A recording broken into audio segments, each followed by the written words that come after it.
ఈ వ్లాగ్ లో నేను రామేశ్వరం ఎలా రీచ్ అవ్వాలి, రామేశ్వరం దర్శనం ఎలా చేసుకోవాలి అండ్ దర్శనం అయిపోయినాక రామేశ్వరంలో చూడాల్సిన ప్లేసెస్ ఏంటివో చూపిస్తాను చూడండి.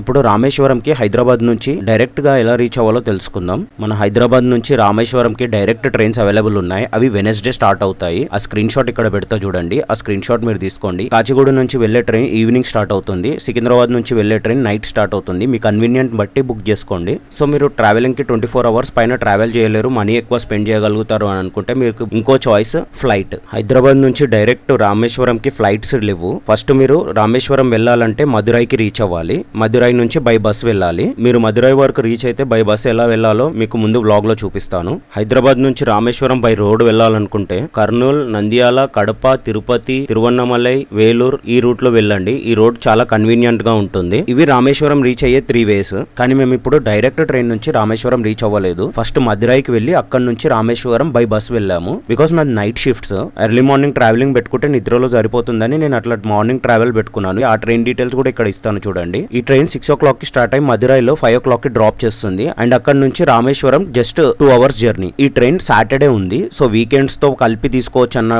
ప్లాన్ తో నేను ఇలా ప్లాన్ చేశాను. అండ్ మాకు 10 వరకు రామేశ్వరం రీచ్ అయిపోతే మాకు ఎక్స్ప్లోర్ చేయడానికి 1 extra డే ఉంటుంది. డైరెక్ట్ ట్రైన్స్ ఏమో నైట్ డ్రాప్ చేస్తున్నాయి. ఇదైతే మార్నింగ్ రీచ్ అయిపోవచ్చు రామేశ్వరం కి. సో మా జర్నీ చూపిస్తా చూడండి. సో ఇది మన లగేజ్. సో నేను 3 bags క్యారీ చేస్తున్నా. ఒకటి కెమెరా బ్యాగ్, ఒకటి సైడ్ బ్యాగ్ అండ్ నా డ్రెస్సెస్ అవన్నీ పెట్టుకోవడానికి ఒక ట్రావెల్ బ్యాగ్. ఇంటి దగ్గర నుంచి by auto Kacheguda railway station కి వచ్చేసా. ఇక్కడ నుంచి మన ట్రైన్ స్టార్ట్ అవుతుంది. ట్రైన్ 6:10 కి స్టార్ట్ అవుతుంది. కానీ ఒక 15 minutes ఎర్లీగానే వచ్చేసింది. ఎందుకంటే ట్రైన్ స్టార్ట్ అవుతున్న ప్లేస్ ఇదే కాబట్టి.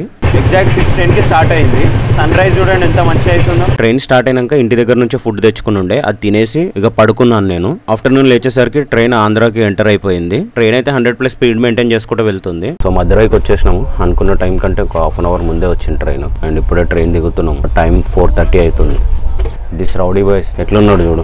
మనోడి పేరు ఉషా కిరణ్. మన ఛానల్ ఒక 4-5 years నుంచి ఫాలో అవుతున్నాడు. అండ్ నా సబ్స్క్రైబర్ అండ్ కమ్ తమ్ముడు లెక్క. సౌత్ ఇండియా ట్రిప్ చేస్తున్నా, వస్తావా అని అడిగితే చలో అన్న వస్తా అని వచ్చేసిండు. పెద్ద గుండా లేకున్నాడు.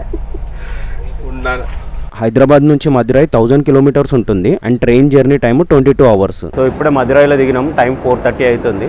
అసలు అయితే 5:10 కి దింపాలి ట్రైన్. ఇంకొక ½ hour ముందే దింపేసింది. అండ్ ఇక్కడ నుంచి రామేశ్వరం కి డైరెక్ట్ బస్సెస్ ఉన్నాయి, గవర్నమెంట్ బస్సెస్. దానికి వెళ్ళి ఆ బస్సు ఎంత చార్జ్ అవుతుందో చూపిస్తా. రామేశ్వరం రీచ్ అవ్వడానికి ఎంత టైం పట్టిందో రామేశ్వరం రీచ్ అయినాక చెప్తాను. బస్ స్టాండ్ కూడా వాకబుల్ డిస్టెన్స్ లోనే ఉంది. సో వాక్ చేసుకుంటూ వెళ్తున్నాం రైల్వే స్టేషన్ నుంచి. జస్ట్ 5 minutes వాక్ ఉంది అంతే. సో ఇట్లా 75 బస్ ఎక్కితే రామేశ్వరం వెళ్ళడానికి బస్ స్టాండ్ ఉంటుంది. ఆ బస్ స్టాండ్ లో దింపుతుందంట. అందుకే ఎక్కుతున్నాం. ఆ బస్ స్టాప్ వరకు వెళ్ళడానికి 17 rupees చార్జ్ చేస్తున్నారు per person టికెట్ కి. ఇటు కూడా దొరకలేదు మాకు. పోతున్నాం అట్లనే ట్రావెల్ చేసుకోవడం. అక్కడ నుంచి ఎంజీఆర్ నిలయం అంట bus stand. Madurai main railway station నుంచి ఎంజీఆర్ నిలయం 7 kilometers అవే ఉంటుంది. 20 minutes డ్రైవ్. అండ్ ఇక్కడ నుంచి డైరెక్ట్ రామేశ్వరం కి బస్సెస్ ఉంటాయంట. ఆ బస్ తీసుకొని డైరెక్ట్ రామేశ్వరం వెళ్ళిపోతాం. అండ్ ఫస్ట్ బ్రేక్ఫాస్ట్ చేస్తాము. ఇడికి ఒక 3 hours జర్నీ రామేశ్వరం వెళ్ళడానికి. నన్ను అడిగితే బస్ లో వచ్చిందే బెటర్. రైల్వే స్టేషన్ నుంచి ఈ బస్ స్టాండ్ దాకా ఒక బస్ లో వస్తే 17 rupees చార్జ్ చేస్తున్నారు కదా. ఎందుకంటే జర సేఫ్ సైడ్ కూడా ఉంటాం మనము. ఆటో వాళ్ళని నమ్మి ఆటో వాళ్ళది ఇవ్వడం కంటే ఇట్లా బెస్ట్ నాకు తెలిసి. ఇంకా ఓలా ఊబర్ ఎవరైనా బుక్ చేసుకోవాలంటే అవి కూడా పనిచేస్తున్నాయి. అవి కూడా బుక్ చేసుకోవచ్చు. మీరు ఒకవేళ ఫ్లైట్ లో మదురై వరకు వస్తే మదురై నుంచి రామేశ్వరం వెళ్ళడానికి ఎంజీఆర్ నిలయంకే రావాలి. ఇక్కడ నుంచే మీకు బస్సెస్ దొరుకుతాయి. సో మీరు ఆ ఎయిర్పోర్ట్ నుంచి ఓలా గానీ ఊబర్ గానీ బుక్ చేసేసుకొని ఎంజీఆర్ బస్ స్టాండ్ కి వచ్చేసేయండి. మీరు దిగిన ప్లేస్ నుంచి బ్యాక్ సైడ్ కి వచ్చి రైట్ కి నడుచుకుంటూ వస్తే ఇట్లా రామేశ్వరం అని బస్ స్టాండ్ కనిపిస్తుంది. ఇట్లా బస్సెస్ ఉంటాయి ముంగట. ఈ బస్సెస్ వీళ్ళని అడిగినా చెప్పేస్తారు, లేకపోతే ఆ షాప్స్ వాళ్ళని అడిగినా మీకు రామేశ్వరం బస్సెస్ అంటే చెప్తారు. మనకి ఎట్లాగో అర్థం కాదు తమిళ్ కాబట్టి. ఇంగ్లీష్ లో రాసి ఉండవు ఎక్కడ. బస్ లోకి ఎక్కినాక బస్ టికెట్ ఎంత ఉంటుందో నేను చూపిస్తాను రామేశ్వరం దాకా వెళ్ళడానికి. మదురై నుంచి రామేశ్వరం వెళ్ళడానికి ఇట్లా 280 rupees తీసుకోరు ఇద్దరికి. అంటే 140 rupees each. We stay from mountains high to oceans blue. Every journey leads me back to you. Cities sparkle, deserts call our name. Through every mile our love remains the same. Hand in hand we chase the Madurai MGR నిలయం నుంచి Rameswaram bus stand 170 kilometers ఉంటుంది. Driving time 3 hours. Rameswaram bus stand లో bus దింపేసిండు. ఆడికైనా auto తీసుకొని రావాలి. మా hotel దగ్గర నుంచి Rameswaram bus stand 2 kilometers ఉండే. ఆటోలో వచ్చినాం మేము. షేర్ ఆటోలో 20 rupees తీసుకుంటాం. అండ్ ఇప్పుడు హోటల్ దగ్గరికి వెళ్తున్నాం. హోటల్ లో కొంచెం ఫ్రెష్ అప్ అయిపోయి వచ్చి వెహికల్ రెంట్ కి తీసుకుంటాం. ఇంకా అయితే ఆటో నార్మల్ గా మాట్లాడుకొని వస్తే 100 rupees తీసుకుంటున్నాడు. మీరు షేర్ ఆటోలో వస్తే 40 rupees తీసుకున్నాడు ఇద్దరికి. 50కి అడిగినాము ఆటో మాట్లాడుకొని రానికి. యాక్సెప్ట్ చేయలేడు అసలు. మా హోటల్ కి వచ్చేసినాము. ఆ హోటల్ చూపిస్తాను చూపిస్తా చూడండి ఒకసారి. హోటల్ MKR గ్రాండ్ 11 o'clockకి చెక్ ఇన్ ఉంది. ఇంకా రూమ్ అయితే అలొకేట్ చేయలేదు. సోఫా సెట్లు ఉన్నాయి. లగేజ్ కూడా పెట్టినాం మాది. ఇట్లా లోపలికి వెళ్తే ఒక రూమ్ అలొకేట్ చేశారు. ఆ రూమ్ చూపిస్తా చూడండి ఒకసారి. చిన్నగా ఉంది కానీ మంచిగానే ఉంది. టీవీ ఉంది అండ్ బెడ్ ఇట్లా ఉంది. ఈ కుషనింగ్ కూడా బాగానే ఉంది. అండ్ మిర్రర్ ఇచ్చారు. ఇది వాష్రూమ్ ఇటు సైడ్ ఇచ్చారు. వెస్టర్న్ ఇచ్చారు అండ్ గీజర్ ప్రొవైడ్ చేశారు. ఈ హోటల్ లింక్ మీకు కింద డిస్క్రిప్షన్లో ఇస్తా, అది చూసుకోండి. అండ్ మాకు 820 పడింది 2 peopleకి. ఆన్లైన్లో బుక్ చేసుకుంటే, వీళ్ళని డైరెక్ట్ బుక్ చేసుకుంటే ఎంత అని అడిగితే 900 అని చెప్పారు. డైరెక్ట్ కంపేర్ చేసుకోండి. MKR హోటల్ అని సెర్చ్ చేస్తే మీకు కాంటాక్ట్ నెంబర్ కూడా వచ్చేస్తుంది. మీరు బుక్ చేసుకోవాలంటే అట్లా బుక్ చేసుకోండి. మాకు మేక్ మై ట్రిప్లో ఇది 820 పడింది. సో మా ప్లాన్ రామేశ్వరంలో 2 days ఉంది. సో మేము ఇవాళ లోకల్ ప్లేసెస్ ఎక్స్ప్లోర్ చేసిన తర్వాత నెక్స్ట్ డే దర్శనం పెట్టుకున్నాము. దర్శనం 2 times చేసుకోవాలి. ఫస్ట్ స్ఫటికలింగం దర్శనం అండ్ తర్వాత రామేశ్వరం లింగం దర్శనం. సో 2 దర్శనాలు ఉంటాయి. స్ఫటికలింగ దర్శనం పొద్దున్నే చేసుకోవాలి. సో దాని గురించి మేము నెక్స్ట్ డేకి పెట్టుకున్నాం అదంతా ప్లాన్. అట్లా 2 సార్లు దర్శనం ఎందుకు చేసుకోవాలో నేను దర్శనం చేసుకునేటప్పుడు ఎక్స్ప్లెయిన్ చేస్తాను. సో డే 1 చూడాల్సిన ప్లేసెస్ ఏంటో చెప్తాను చూడండి. First Pamban bridge, second Villoondi Theertham, third APJ Abdul Kalam memorial, fourth Vibhishana temple, fifth Dhanushkodi and lost ghost town. Fresh up అయిపోయినాము. ఫస్ట్ పంబన్ బ్రిడ్జ్ దగ్గరికి వెళ్తాము. అండ్ పంబన్ బ్రిడ్జ్ మీకు వచ్చేటప్పుడు చూపించిన కదా, ఇప్పుడు దగ్గరికి వెళ్ళి ఆడ ఇంకో 2 ప్లేసెస్ ఉంటాయి. ఆ ప్లేసెస్ కూడా చూపిస్తా. మేము ఇప్పుడు ప్లేసెస్ అన్ని మీరు వెళ్ళాలనుకుంటే ఇక్కడ ప్యాకేజ్ కూడా ఉంటుంది. ఒక ఆటో ఇస్తాడు. 2 persons కి 3 persons కి 1300 1500 ఇట్లా 17. మాకైతే 1700 చెప్పారు. ఇప్పుడు మాట్లాడితే మనం బార్గెన్ చేస్తే ఇంకా తగ్గొచ్చు. మేము ఇప్పుడు స్కూటీ రెంట్కి తీసుకొని పోతున్నాం. స్కూటీ ఇక్కడ ఇల్లీగల్, మాకు దొరికింది, మేము తీసుకొని పోతున్నాం. కానీ మీరు వస్తే మాత్రం కొంచెం చూసుకొని, ఒకవేళ మీకు సెట్ అనిపిస్తే తీసుకోండి. సో ఒకప్పుడు రామేశ్వరంలో స్కూటీ రెంట్కి ఇస్తుండే, కానీ ఇప్పుడు ఇవ్వట్లేదు. స్కూటీ రెంట్కి ఇవ్వాలంటే భయపడుతున్నారు. లోకల్ ఆటో వాళ్ళు స్కూటీ రెంట్కి ఇవ్వకుండా అడ్డుపడుతున్నారంట, స్కూటీస్ బ్లాక్ చేస్తున్నారంట. సో అందుకే రెంట్కి ఇవ్వట్లేదు. మేము ఒక తెలిసిన పర్సన్ ఉంటే వాళ్ళ దగ్గర నుంచి తీసుకున్నాము. అండ్ కొన్ని ప్లేసెస్ నియర్ బై ఉంటాయి. అవి రేపు స్కూటీ ఇచ్చేసినాక బై వాకబుల్ ఉంటాయి. అవి బై వాకబుల్ ఎక్స్ప్లోర్ చేస్తాము. ఇప్పుడు ఏమేం ప్లేసెస్ వెళ్తున్నారో ఫస్ట్ ఇవి చూడండి. ఈ లాంగ్ ప్లేసెస్ కవర్ చేసుకోండి. ఫస్ట్ ఇక్కడ పెట్రోల్ 102 ఉంది.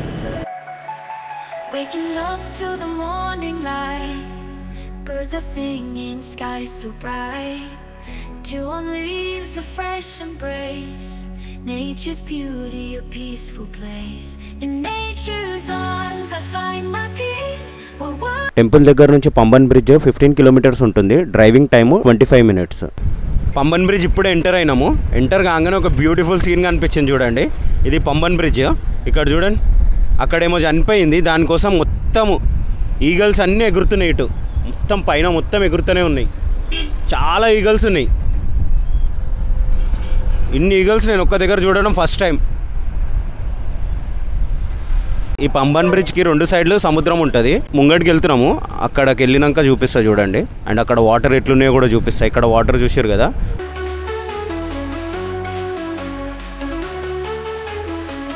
సో అక్కడ నుంచి ముంగడికి వచ్చినాం మేము. అండ్ ఇక్కడ చూడండి వాటర్ ఎంత బ్లూ కలర్ ఉన్నాయో. బ్రిడ్జ్ ఊగుతుంది. ఇది ఈ పాత బ్రిడ్జ్ ఉందా, ఈ పాత బ్రిడ్జ్ని అప్పట్లోనే అప్లిఫ్ట్ అయ్యేటట్టు కట్టిరు. ఇది మొత్తం 2 sides ఓపెన్ అయిపోతుంది. బ్రిడ్జ్ ఓపెన్ అయిపోతే వేరే బోట్స్ ఉంటాయి కదా, బోట్స్ అన్ని వెళ్తాయి.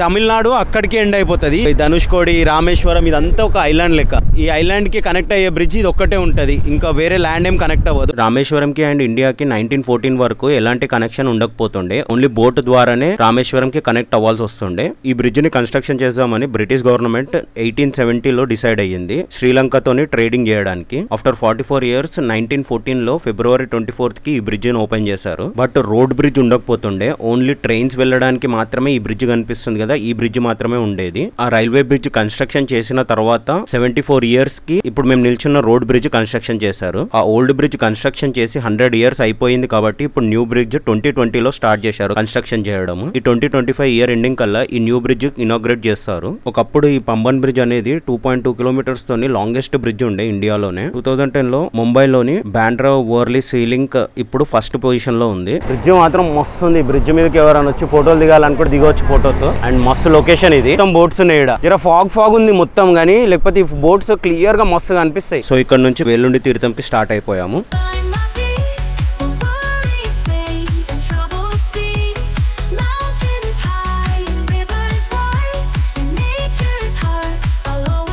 పంబన్ బ్రిడ్జ్ చూసుకొని రిటర్న్ రామేశ్వరం వెళ్తుంటే వేలుండి తీర్థం ఉంటుంది. పంబన్ బ్రిడ్జ్ నుంచి 10 kilometers. Driving time 20 minutes. వేలుండి తీర్థంకి వచ్చినాము. ఈ వేలుండి తీర్థము చూపిస్తా చూడండి. అండ్ ఇక్కడే ఒక టెంపుల్ కూడా ఉంది. వేలుండి తీర్థమే కాకుండా ఇట్లకి రాగానే ఇట్లా హనుమంతుని స్టాచ్యూ ఒకటి ఉంది. అండ్ ఇటు శివ టెంపుల్ ఉంది. తీసుకోవచ్చలేదు, శివుడు ఉన్నాడు లోపల. ఫోటోలు తీయొద్దు అనే ముట్టుకుంటారు ఎప్పుడు. తీయకపోతే ఎట్లా తెలుస్తుంది సార్? వేలుండి తీర్థం ఏందో చూపిస్తా అక్కడికి వెళ్ళి.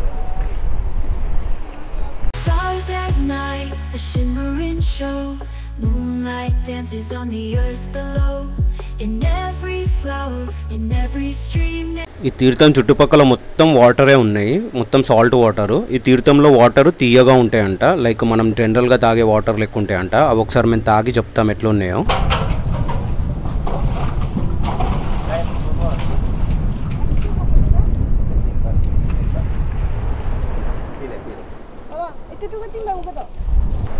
కొంచెం సాల్ట్గానే ఉన్నాయి, లైట్గా స్వీట్గా ఉంది. వాటర్ టేస్ట్ చేసినాము, లైట్గా స్వీట్ ఉన్నాయి. రెగ్యులర్ డ్రింక్ చేసే వాటర్ లెక్క ఏం లేవు, కానీ చుట్టూ మొత్తం ఉప్పు నీళ్ళు ఉన్నాయి. ఆ బావి చుట్టూ మొత్తం సముద్రమే ఉంది, అయినా ఆ వాటర్ మాత్రం కొంచెం తీయగానే ఉన్నాయి. రెగ్యులర్ వాటర్ కంటే కొంచెం ఉప్పు ఉన్నాయి, కానీ ఓకే తాగొచ్చు ఆ వాటర్. రాముడు యుద్ధం చేసిన తర్వాత, రావణాసురుడిని చంపిన తర్వాత ఈ రామేశ్వరంకి వచ్చిండు. అప్పుడు సీతాదేవికి వాటర్ కావాల్సి వస్తే అప్పుడు బాణ భూమిలోకి వదిలిండంట. అప్పుడు ఈ తీర్థం ఏర్పడింది, అదే ఇక్కడ స్టోరీ. సో వేలుండి తీర్థం నుంచి కోదండరామర్ టెంపుల్ కి వెళ్తున్నాము. కోదండరామర్ టెంపుల్ ఏందో అక్కడికి వెళ్ళినాక ఎక్స్ప్లెయిన్ చేస్తా. సో ఇది ఏపీజే అబ్దుల్ కలాం మెమోరియల్ అంటే తనని పాతిపెట్టిన ప్లేస్. వేలుండి తీర్థం నుంచి జస్ట్ 2 కిలోమీటర్స్ ఉంటుంది, 5 మినిట్స్ డ్రైవ్. ఇది రామేశ్వరం వైపు వెళ్తుంటే వస్తుంది, అండ్ మెయిన్ బస్ స్టాప్ కి 3 కిలోమీటర్స్ ముందే వస్తుంది. సో ఈ మెమోరియల్ లో తను చేసిన అన్ని విషయాల గురించి దీంట్లో క్లియర్ గా 3D స్ట్రక్చర్ లో ఎక్స్ప్లెయిన్ చేశారు. అది మీరు కావాలంటే వెళ్ళొచ్చు. మేము టెంపుల్స్ కి వెళ్తున్నాం కాబట్టి సమాధి దగ్గరికి వెళ్ళొద్దు అనుకున్నాము, అందుకే వెళ్ళలేదు. ఇది పంబన్ బ్రిడ్జ్ నుంచి రామేశ్వరం టెంపుల్ వైపు వెళ్తుంటే మధ్యలో ఉంటుంది. బస్ స్టాప్ నుంచి 3 కిలోమీటర్స్ అవే ఉంటుంది. మీరు గూగుల్ మ్యాప్ లో ఏపీజే అబ్దుల్ కలాం మెమోరియల్ అని సెర్చ్ చేస్తే వస్తుంది. మీరు కూడా మాలాగా స్కిప్ చేయాలనుకుంటే స్కిప్ చేసేసి రిటర్న్ వెళ్ళేటప్పుడు చూసుకోండి.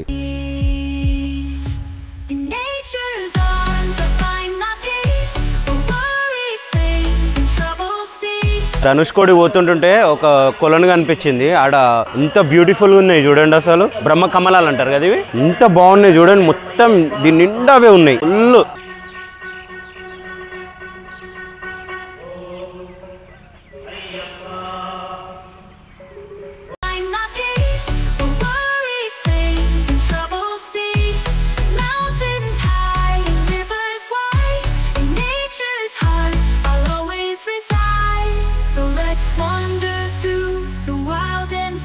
సో వేలుండి తీర్థం నుంచి కోదండరామర్ టెంపుల్ కి వచ్చినాము. వేలుండి తీర్థం నుంచి కోదండరామర్ టెంపుల్ 17 కిలోమీటర్స్ వస్తుంది, డ్రైవ్ టైం 30 మినిట్స్.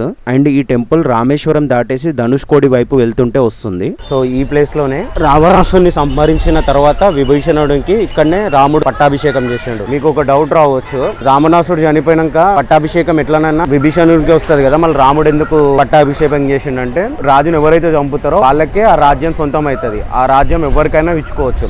అట్లా రాముడు ఏం చేసిండంటే ఆ రాజ్యంని విభీషణునికి ఇచ్చిండు. అట్లా ఇక్కడ పట్టాభిషేకం జరిగింది. 1961లో తుఫాన్ వచ్చి మొత్తం ఇదంతా కొట్టుకుపోయింది కదా. ఈ ఒక్క టెంపుల్ మాత్రమే ధనుష్కోడిలో ఏం అసలు డ్యామేజ్ అవ్వలేదు. అంత ధనుష్కోడి మొత్తం డ్యామేజ్ అయిపోయినా కానీ ఇది ఒక్క టెంపుల్ డ్యామేజ్ అవ్వకుండా అట్లనే ఉంది. ఇంకా టెంపుల్కి వెళ్ళి దర్శనం చేసుకొని వచ్చినాక ఇక్కడ నుంచి డైరెక్ట్ ధనుష్కోడికి స్టార్ట్ అయిపోతాం. ఈ టెంపుల్ లోపల ఎట్లుందో చెప్తాను ఒకసారి. లోపలికి వెళ్ళేసి వచ్చినాక కెమెరాస్ నాట్ అలౌడ్ అనుకుంటా. సో లోపల సీత, రామ, లక్ష్మణుడు, హనుమంతుడు, విభీషణుడు పట్టాభిషేకం చేస్తున్నట్టు ఉంది. స్టాచ్యూస్ ఉన్నాయి మొత్తం బ్లాక్ స్టోన్ స్టాచ్యూస్. ఇదే రూట్ లో వచ్చినాము. 2 సైడ్లు సముద్రం ఉంది, మధ్యలో ఒక చిన్న ప్లేస్ ఉంది విభీషణ పట్టాభిషేకం అని. 1961లో మొత్తం బ్రేక్ అయిపోయినా గానీ ఈ ఒక్క ప్లేస్ కి మాత్రం ఏం అవ్వలేదంట.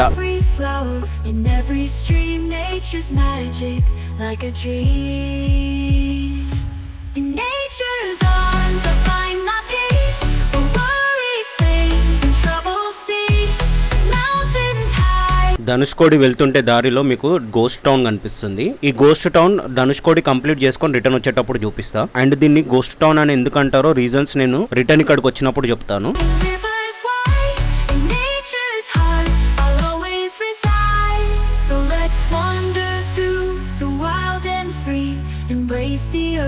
కోదండరామర్ టెంపుల్ నుంచి ధనుష్కోడి లాస్ట్ పాయింట్ 16 కిలోమీటర్స్ ఉంటుంది. వెళ్లే రోడ్స్ అన్ని ఎంటీగా ఉంటాయి, అసలు ట్రాఫికే ఉండదు. Drive time 16 minutes. సో వచ్చేసినాం ధనుష్కోడి. ఇదే ఇండియాస్ లాస్ట్ మోటరబుల్ రోడ్. ఇక్కడ నుంచి శ్రీలంక జస్ట్ 29 కిలోమీటర్స్ మాత్రమే ఉంటుంది. ఇక్కడ నుంచి ఒకప్పుడు డైరెక్ట్ బోట్స్ అవైలబుల్ ఉండేటివి శ్రీలంకకి మనుషులను రవాణా చేయడానికి అండ్ గూడ్స్ రవాణా చేయడానికి. సో మీరు ఇప్పుడు చూస్తున్న సముద్రం ఇండియన్ ఓషన్ అండ్ అక్కడ సైడ్ బే ఆఫ్ బెంగాల్ ఉంది.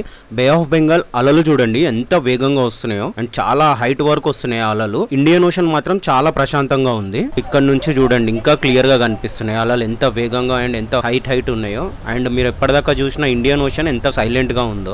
ఒకసారి ఈ Indian Ocean and Bay of Bengal కలిసే ప్లేస్ ని చూద్దాం. అటు సైడ్ నుంచి ఇటు సైడ్ నుంచి మొత్తం అలలు వచ్చి ఇక్కడ కలిసిపోతుంది చూడండి. బే ఆఫ్ బెంగాల్ నుంచి వచ్చే వేవ్స్ చాలా హైట్ వరకు వస్తున్నాయి. సో ఈ సర్కిల్ దగ్గర ఒక స్తూపం పెట్టారు. దీని మీద 4 సింహాలు ఉన్నాయి. ధనుష్ కోడి అని ఎందుకు అంటారంటే ధనుష్ అంటే బాణం, కోడి అంటే చివరి భాగం. సో ధనుష్ కోడి అంటే బాణపు చివరి భాగం అని అర్థం. ఈ ప్లేస్ డ్రోన్ వ్యూ లో చూస్తే బాణం చివరి భాగంలా కనిపిస్తుంది. అందుకే దీన్ని ధనుష్ కోడి అని అంటారు. సో నెక్స్ట్ ఇక్కడ నుంచి గోస్ట్ టౌన్ కి వెళ్తున్నాము. ఆ గోస్ట్ టౌన్ దగ్గరికి వెళ్ళినాక అక్కడ ఏమేమి ఉందో చూపిస్తాను. అండ్ వెళ్తే అక్కడ బీచ్ కి వెళ్ళి స్నానం చేసుకుందాం అనుకుంటున్నాం. అక్కడనే స్నానం చేస్తాం. ఇప్పుడు ధనుష్కోడి నుంచి గోస్ట్ టౌన్ కి వెళ్తున్నాము. సో మధ్యలో ఆగినాము. వాటర్ చూడండి ఎంత బ్లూ కలర్ ఉన్నాయి. ఇక్కడ బ్లూ కలర్ ఉన్నాయి, చాలా బ్లూ ఉన్నాయి. అండ్ వాటర్ ఎంత క్లియర్ గా ఉన్నాయి చూడండి. కింద కనిపిస్తుంది మొత్తం ఎంత బ్లూ ఉన్నాయి. అండ్ ఇక్కడ వేవ్స్ చూడండి ఎంత చిన్నగా వస్తున్నాయో.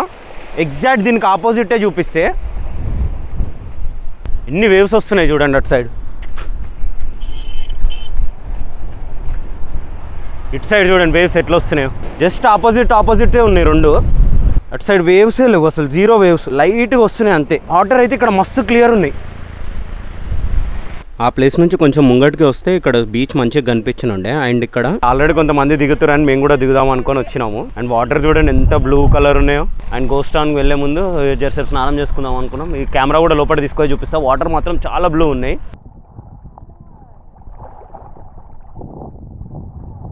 ఒక 20 మినిట్స్ అట్లా స్నానం చేసేసుకొని అక్కడ నుంచి ఇంకా గోస్ట్ టౌన్ కి స్టార్ట్ అయిపోయాము.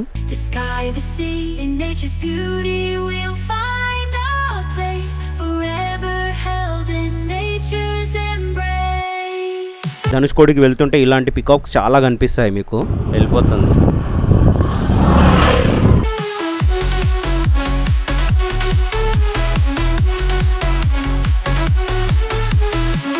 సో ధనుష్కోడి నుంచి గోస్ట్ టౌన్కి వచ్చేసాం. ధనుష్కోడి నుంచి గోస్ట్ టౌన్ 5 కిలోమీటర్స్ ఉంటుంది. Drive time 5 minutes.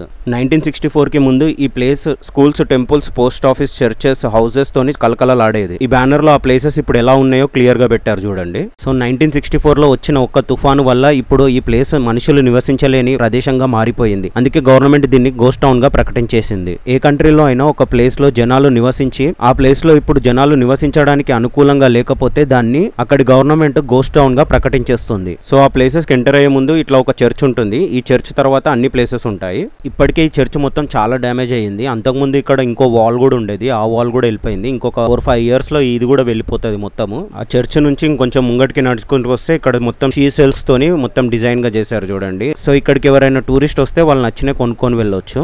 ఒకప్పుడు ఎంత మంచిగా ఉండేదో ఈ సిటీ. 2 సైడ్ల సముద్రము, జనాలతో కలకలలాడుతూ ఉండేది. ఆడ కూడా ఉన్నాయి చూడు. ఇప్పుడు అక్కడ ఓన్లీ ఫిషర్ మ్యాన్స్ మాత్రమే ఉంటున్నారు. అండ్ ఒక లైట్ హౌస్ ఉంది. ఇప్పుడు కనీసం ఈ గోడలన్నా కనిపిస్తున్నాయి. ఇంకొక 5-10 ఇయర్స్ అయితే ఈ గోడలు కూడా కనిపించవు. మొత్తం ఆల్రెడీ కూలిపోతున్నాయి గోడలన్నీ. సో ఇందాక మీకు బ్యానర్ లో చూపించాను కదా వాటి అవశేషాలన్నీ. Post office, schools, houses, temples అన్ని దీంట్లోనే ఉండేటివి. ఈ చర్చ్ సైడ్ అన్ని ఇల్లులు, రామాలయం అన్ని ఉన్నాయంట. మీకు ఇప్పటిదాకా ఒక బ్యానర్ చూపించిన కదా. అండ్ ఇటు సైడ్ పోతే రైల్వే స్టేషన్ అవన్నీ ఉన్నాయి. అవి కూడా చూపిస్తా. ఈ చర్చ్ ఆపోజిట్ సైడే ఉంటుంది. అండ్ కొన్ని వాటర్ తాగుతున్నాం ఇక్కడ, వాటర్ బాటిల్ తీసుకొని. సో మెడికల్ కాలేజ్ ఉండేదంట ఇక్కడ. రైల్వే వాటర్ డంక్ అంట. Old railway station, old school and temple, old church ఇప్పటిదాకా చూపించిన కదా. ఇప్పుడు ఎట్లా అయిపోయింది చూడండి. ఒకప్పుడు ఇంకొంచెం మంచిగా ఉండేది. ఇప్పుడైతే మొత్తం ఈ గోడలు కూడా ఇరిగిపోయినాయి. సో ఇది రైల్వే వాటర్ డంక్ అంట. అండ్ దాని పక్కనే రైల్వే స్టేషన్ ఎంటర్ అయ్యే గేట్. ఇటు సైడ్ పోతే స్కూల్స్ అండ్ టెంపుల్స్ ఉన్నాయి. ఆ టెంపుల్స్ చూపిస్తా చూడండి. 2 శివలింగాలు ఉన్నాయి పక్క పక్కనే. ఇక్కడ ఒక శివలింగం ఉంది అండ్ ఇక్కడ ఇంకొక శివలింగం ఉంది. అండ్ ఆ శివలింగాల opposite lord Chaitanya Mahaprabhu lotus feet ఉన్నాయి. పికాక్స్ మాత్రం ఎక్కడ చూసినా పికాక్సే కనిపిస్తున్నాయి. ఫుల్ ఆఫ్ పికాక్స్ ఉన్నాయి ఇక్కడ. ఇల్లులన్నీ మొత్తం పడిపోయినాయి. ఇక్కడ రైల్వే స్టేషన్ ఉండేదంట ఒకప్పుడు. ఇక్కడ దాకా అన్ని గూడ్స్ వచ్చేసి ఇక్కడ నుంచి శ్రీలంకకి ఎక్స్పోర్ట్ అయ్యేది. రామసేతు కూడా ఇక్కడ నుంచే కన్స్ట్రక్షన్ అయ్యిందంట. ఇటు చూడండి మొత్తం అదంతా రైల్వే ట్రాక్ ఉండే అంట. అక్కడ కూడా ఒక శివలింగం ఉంది అండ్ అక్కడ మొత్తం రైల్వే ట్రాక్ కన్స్ట్రక్షన్ అయిన ఏరియా మొత్తం కనిపిస్తుంది ఇక్కడ నుంచి చూస్తే.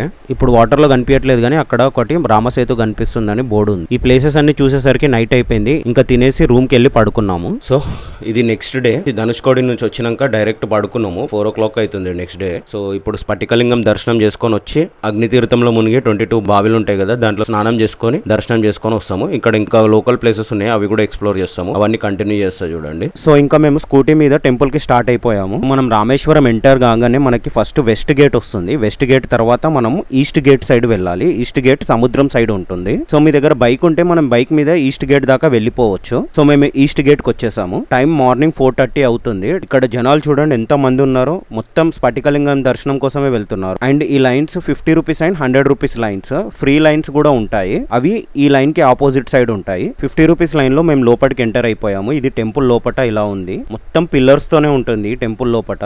ఈ ప్లేస్ చూడడానికి చాలా అద్భుతంగా కనిపిస్తుంది. ఈ లైన్ చూడండి ఎంత పెద్దగా ఉందో. ఇది అంతా 100 rupees and 50 rupees line mix అయిపోయింది ఇక్కడ. ఈ అభిషేకం అయ్యేలోపు అసలు స్ఫటికలింగం దర్శనం ఎందుకు చేసుకోవాలో ఎక్స్ప్లెయిన్ చేస్తా చూడండి. రాముడు రావణాసుని సంహరించిన తర్వాత బ్రాహ్మణ హత్య పాపదోషం కింద 3 శివలింగాలను స్థాపిద్దాం అనుకుంటాడు. 2 శివలింగాలు లంకలో స్థాపించాడు. అయితే రామేశ్వరంలో స్థాపించే లింగం కోసం హనుమంతుణ్ణి కైలాసం నుండి తీసుకొని రమ్మంటాడు. కానీ ఆ లింగాన్ని సూర్యుడు అస్తమించే లోపటే ప్రతిష్ఠించాలి. అయితే సూర్యుడు అస్తమించే సమయం దగ్గరకు వచ్చింది. అప్పుడు సీతామాత స్వయంగా తన చేతులతో మట్టితో శివలింగాన్ని తయారు చేసింది. ఇంకా సమయం లేకపోవడంతో రాముడు సీతామాత తయారు చేసిన లింగాన్ని ప్రతిష్ఠించాడు. అయితే అప్పుడే హనుమంతుడు ఈ స్ఫటికలింగం తీసుకొని వచ్చాడు. తను తెచ్చిన స్ఫటికలింగాన్ని ప్రతిష్ఠించడానికి సీతామాత చేసిన మట్టి లింగాన్ని తీసేద్దాం అనుకుంటాడు. కానీ ఎంత ప్రయత్నించినా ఆ మట్టి లింగం కొంచెం కూడా కదలదు. అయితే అది చూసిన సీతామాత హనుమంతునికి ఇలా వరమిస్తుంది, నువ్వు తీసుకొచ్చిన స్ఫటికలింగాన్ని మొదటి దర్శనం చేసుకొని ఈ లింగాన్ని దర్శనం చేసుకున్న వాళ్ళకే పూర్తి ఫలితం దొరుకుతుందని. సో అందుకే ఈ స్ఫటికలింగం దర్శనం ఎర్లీ మార్నింగ్ ఉంటుంది. మిగతా సమయంలో మీరు సీతామాత ప్రతిష్ఠించిన లింగాన్ని దర్శించుకోవచ్చు.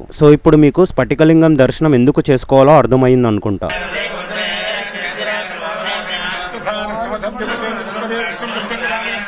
స్ఫటికలింగం దర్శనం అయిపోయిన తర్వాత ఇక్కడ ఇలా జ్యోతిలు వెలిగిస్తున్నారు. మీరు కూడా వెలిగించాలంటే వెలిగించండి, బయట నుంచి పర్చేస్ చేసుకొని రావాలి. ఇవంతా దర్శనం అయిపోయిన తర్వాత సౌత్ గేట్ నుంచి బయటికి వస్తారు. ఇప్పుడు కనిపిస్తుంది సౌత్ గేట్. ఇక్కడి నుంచి ఇంకా రూమ్ కి వెళ్ళిపోయాము. బ్రేక్ఫాస్ట్ చేసిన తర్వాత ఒక డ్రెస్ తీసుకొని 22 తీర్థాలలో స్నానం చేయడానికి టెంపుల్ దగ్గరికి వచ్చేసాము. ఈస్ట్ గేట్ కి ఎగ్జాక్ట్ ఆపోజిట్ సైడ్ వెళ్తే ఫస్ట్ తీర్థం వస్తుంది. ఇక్కడ ఫస్ట్ తీర్థం చాలా ప్రత్యేకమైనది. ఎందుకంటే శ్రీరాముల వారు రామేశ్వరం లింగం ప్రతిష్ఠించే ముందు ఇక్కడే స్నానం చేసి ప్రతిష్ఠించారు.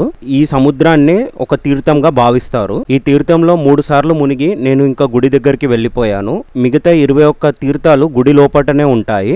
రామేశ్వరం మొత్తం 64 తీర్థాలు ఉంటాయి. దానిలో 24 ప్రత్యేకమైనవి. మీరు మొదటిసారి రామేశ్వరం వస్తే 22 తీర్థాలలో స్నానం చేసి రామేశ్వరం శివలింగాన్ని దర్శనం చేసుకుంటే రామేశ్వరం పుణ్యక్షేత్రం సంపూర్ణ దర్శనం అవుతుంది. అండ్ ఈ టెంపుల్ విష్ణువుని పూజించే వారికి మరియు శివుణ్ణి పూజించే వారికి ప్రత్యేకమైనది. ఎందుకంటే విష్ణు అవతారమైన రాముడే ఈ శివలింగాన్ని స్థాపించాడు కాబట్టి. ఈ 21 బావిల స్నానాల కోసం మనం నార్త్ గేట్ నుంచి ఎంటర్ అవ్వాలి. దాని టికెట్ గేట్ ఎంటర్ అవ్వగానే ఇస్తారు. టికెట్ ప్రైస్ 25 రూపీస్ మాత్రమే, గుర్తు పెట్టుకోండి. ఎవరన్నా మిమ్మల్ని అప్రోచ్ అయ్యి మేము చేపిస్తాం 500 ఇవ్వండి 1000 ఇవ్వండి అంటే మీరు డైరెక్ట్ టికెట్ తీసుకొని వెళ్ళిపోండి, వాళ్ళ మాటలు పట్టించుకోకండి. ఇలా ఒక్కొక్క తీర్థం దగ్గర వాటి పేరుతో పాటు నంబర్స్ వేసి ఉంటాయి. మనం అక్కడ ఏం చేయాల్సిన అవసరం లేదు. బావి దగ్గరికి వెళ్లి నిల్చుంటే వాళ్ళే నెత్తి మీద వాటర్ పోస్తారు. గుడి లోపట ఇలా ఒక కొలను కూడా ఉంటుంది. ఇది కూడా ఒక తీర్థమే. ఇక్కడ కూడా పోయి నిల్చుంటే వాటర్ పోస్తారు. తీర్థాలన్నీ ఎక్కడెక్కడో ఉండవు. ఇక్కడ కనిపిస్తున్నట్టు 4 తీర్థాలు పక్క పక్కనే ఉంటాయి. 4-3 4-3 ఇట్లా తీర్థాలన్నీ ఉంటాయి. మనం వెళ్లి లైన్ లో నిల్చుంటే వాళ్ళే నీళ్లు పోసేస్తారు మీద. మీరు ఒకసారి టికెట్ చూపించి ఎంటర్ అయిపోయాక మళ్ళీ ప్రతి దగ్గర టికెట్ చూపించాల్సిన అవసరం లేదు. టెంపుల్ బయట లాకర్స్ ఉంటాయి. మీరు ఫోన్ పెట్టుకోవాలంటే అక్కడ పెట్టుకోవచ్చు, లేదా మీరు క్యారీ చేసుకోవచ్చు. టెంపుల్లో ఫోన్ రిస్ట్రిక్షన్స్ ఏం లేవు. బట్ శివలింగం దగ్గరికి వెళ్ళినప్పుడు మాత్రం రికార్డ్ చేయొద్దు. టెంపుల్లో చుట్టూ ఇలా శివలింగాలు ఉన్నాయి. ఇలా శివలింగాలు ఎందుకున్నాయో మాకు అర్థం కాలేదు. మీకు ఎవరికైనా తెలిస్తే కింద కామెంట్ చేయండి. స్ఫటికలింగం దర్శనం చేసుకున్నారు కదా, ఇప్పుడు రామేశ్వర లింగం కూడా దర్శనం చేసుకోండి. ఇదే రామేశ్వర శివలింగం. స్నానం అయిపోయిన తర్వాత మా దర్శనం కూడా కంప్లీట్ చేసుకొని బయటకు వచ్చేసాము. అండ్ నెక్స్ట్ రామేశ్వరం టెంపుల్ కి చుట్టుపక్కల ఉన్న ప్లేసెస్ కి విజిట్ చేసి చూపిస్తా చూడండి. రామేశ్వరం మెయిన్ టెంపుల్ నుంచి 3 కిలోమీటర్స్ లో సాక్షి హనుమాన్ అండ్ రామార్పాదం అని 2 టెంపుల్స్ ఉంటాయి. ఆ టెంపుల్స్ కి డ్రైవ్ టైం 10 మినిట్స్. సాక్షి హనుమాన్ టెంపుల్ ఇది. అండ్ ఎవ్వరు లేరు ఇక్కడ టెంపుల్ దగ్గర. ఈ టెంపుల్ ప్రత్యేకత రాముల వారికి సీతమ్మ గుర్తులు చూపించింది ఇక్కడే. ఇక్కడ నుంచి కొంచెం ముంగటికి వెళ్తే రామార్పాదం వస్తుంది. సో శ్రీ రామార్పాదం టెంపుల్ అంట ఇది. ఇక్కడ నుంచే రాముడు ఫస్ట్ టైం లంకను చూసిండంట. ఇక్కడ కాసేపు రెస్ట్ తీసుకొని దాని తర్వాత ధనుష్కోడికి స్టార్ట్ అయ్యి అక్కడ నుంచి లంకకు స్టార్ట్ అయింది. ఈ టెంపుల్ లోపల రాముల వారి పాద గుర్తులు ఉంటాయి, దర్శించుకోండి. అండ్ పక్కకి వెళ్తే సైడ్ కి స్టెప్స్ ఉన్నాయి ఇంకా పైకోనికి. ఇక్కడ నుంచి రామేశ్వరం వ్యూ మొత్తం కనిపిస్తుంది. చూడండి ఎంత అద్భుతంగా ఉందో రామేశ్వరం ప్లేస్. రామేశ్వరం వెళ్తే మాత్రం ఈ ప్లేస్ అస్సలు మిస్ అవ్వకండి, చాలా అద్భుతంగా ఉన్నాయి ఇక్కడ నుంచి వ్యూస్. అండ్ ఇక్కడ నుంచి నెక్స్ట్ ప్లేసెస్ ఎలా వెళ్ళాలో చూపిస్తాను చూడండి. ఇది west gate. West gate exact opposite side వెళ్తే నెక్స్ట్ చూడాల్సిన ప్లేసెస్ వస్తాయి. టెంపుల్ వెస్ట్ గేట్ నుంచి స్ట్రైట్ వస్తే ఫస్ట్ రామార్ తీర్థం, సెకండ్ పంచముఖి హనుమాన్, దాని పక్కనే నటరాజ్ టెంపుల్, ఆ తర్వాత శ్రీకృష్ణ టెంపుల్, అక్కడనే సీతా తీర్థం ఉంటుంది. అండ్ శ్రీకృష్ణ టెంపుల్ ఆపోజిట్ లక్ష్మణ తీర్థం. టెంపుల్ నుంచి స్ట్రైట్ ఇట్లా నడుచుకుంటూ వస్తే లెఫ్ట్ సైడ్ లో మీకు రామతీర్థం అని కనిపిస్తుంది. టెంపుల్ నుంచి ఎగ్జాక్ట్ 1 కిలోమీటర్ ఉంటుంది. నేను నడుచుకుంటూనే వచ్చేసినాను. అన్ని ఇక్కడిక్కడనే ఉంటాయి ఈ టెంపుల్స్ అన్ని. ఈ రామతీర్థం ఇవన్నీ. ఈ రామతీర్థం మొత్తము నాచు వచ్చేసింది, ఎవరు మెయింటైన్ చేస్తలేనట్టున్నారు దీన్ని. అట్లకేం దిగడానికి ఉంది. స్ట్రైట్ నడుచుకుంటూ వస్తే లెఫ్ట్ సైడ్ లో మీకు స్టెప్స్ చూపించినా కదా అది కనిపిస్తుంది. ఇప్పుడు క్లీన్ లేకుండా వచ్చు, మీరు వచ్చినప్పుడు క్లీన్ ఉంటుంది. మీరు అప్పుడు రావాలనుకుంటే రావచ్చు. ఆ టెంపుల్ నుంచి ముంగట నడుచుకుంటూ పోతే పంచముఖి హనుమాన్ టెంపుల్ వస్తుంది. ఇట్లానే స్ట్రైట్ నడుచుకుంటూ పోవాలి. ఒక 300 మీటర్స్ లో ఉంది పంచముఖి హనుమాన్ టెంపుల్. ఇదే పంచముఖి హనుమాన్ టెంపుల్. చెప్పులిప్పి లోపలికి వెళ్ళాలి. ఈ పంచముఖి హనుమాన్ వెనుక ఉన్న స్టోరీ ఏంటంటే, హనుమంతుడు ఋషుల శాపం వల్ల తన శక్తులన్నీ కోల్పోతాడు. ఆ తర్వాత జాంబవంతుడు హనుమంతుడికి తన శక్తులన్నీ గుర్తు చేస్తాడు. ఆ శక్తులు గుర్తు చేసిన ప్లేసే ఇది. కానీ ఒరిజినల్ ప్లేస్ ధనుష్కోడిలో ఉంటుంది. 1964 తర్వాత వచ్చిన తుఫాను వల్ల ఆ ప్లేస్ డ్యామేజ్ అవ్వడంతో ఈ విగ్రహాన్ని ఇక్కడ తీసుకొచ్చి ప్రతిష్ఠించారు. ఇది పంచముఖి హనుమాన్ టెంపుల్. లోపల పంచముఖి హనుమాన్ ని చూపించిన కదా, అండ్ స్టోరీ కూడా చెప్పిన కదా. అండ్ పక్కకే నటరాజ్ టెంపుల్ ఉంటుంది. ఈ నటరాజ్ టెంపుల్ ని కూడా దర్శించుకోండి.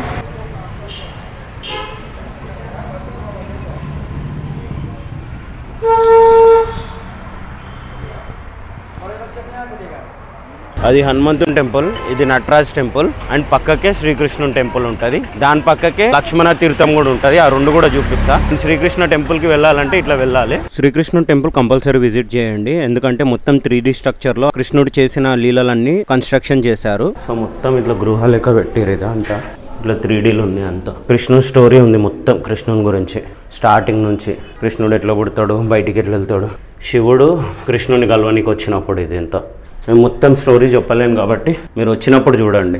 లోపల మొత్తం బాగానే ఉంది కానీ మెయింటెనెన్స్ ఒకటే లేదు, అంతే. మెయింటెనెన్స్ చేస్తే ఇంకా బాగుంటుంది. అది నటరాజ్ టెంపుల్. అండ్ పక్కకే సీతా తీర్థం ఉంది.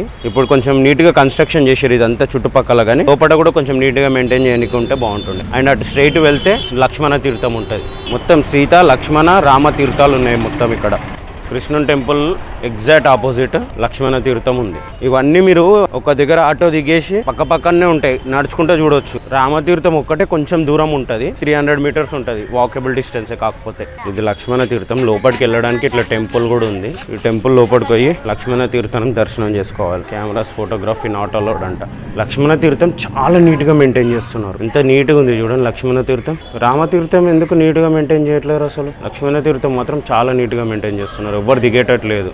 మొత్తం గేట్లు ఉన్నాయి, అటు సైడ్ కూడా గేట్ ఉంది. అండ్ మెయింటైన్ అయితే బాగా చేస్తున్నారు. ఈ టెంపుల్ లోపల లక్ష్మణుడు స్థాపించిన శివలింగం ఉందంట, అదే చెప్తున్నాడు. అండ్ లక్ష్మణుడు శివలింగము ఉన్నాయి పక్క పక్కనే స్థాపించినట్టు. అండ్ అందుకేనేమో మంచిగా నీట్గా మెయింటైన్ చేస్తున్నారు. శివలింగం ఉందని లోపల. సో ఇక్కడితో మన Rameswaram vlog completed. Return trains గురించి కింద డిస్క్రిప్షన్ లో ఇస్తాను చూడండి. అండ్ వ్లాగ్ నచ్చితే ఒక లైక్ చేయండి. అండ్ వ్లాగ్ ఎలా ఉందో కింద కామెంట్ చేయండి. నా ఛానల్ కి ఫస్ట్ టైం విజిట్ చేస్తే ఛానల్ సబ్స్క్రైబ్ చేసుకోవడం మర్చిపోకండి. Nothing's the same.